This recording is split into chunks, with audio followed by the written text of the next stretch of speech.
The Toronto Police Association took to X earlier this week to criticize Prime Minister Justin Trudeau's handgun ban, saying it has done nothing to reduce gun violence.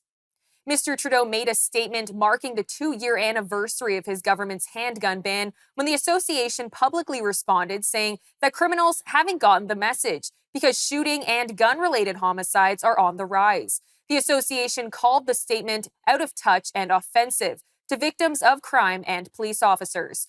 We spoke to Clayton Campbell, president of the Toronto Police Association, to learn why they believe the handgun ban has not helped and what should be done to reduce violent gun crimes. I think his post was really out of touch and really didn't speak to our members and to the victims of crime in the city of Toronto.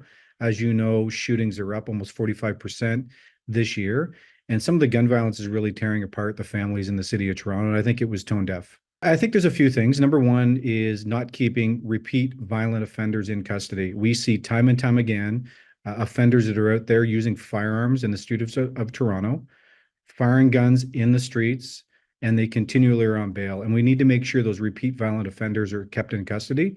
Secondly, there's clearly a problem at the border.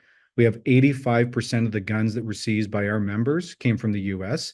So there clearly needs to be some changes at the border. I think it's just a misunderstanding from the public. As you know, there's not a lot of the high percentage of the public that are actually firearm owners. But as a firearm owner, we know that criminals don't follow the law. You can put all the laws in place you want, but they're not going to follow the law. And the key to it is to punish those that are involved in violent offenses, they're involved using firearms, or that are involved using anything with a illegal gun in the city of Toronto.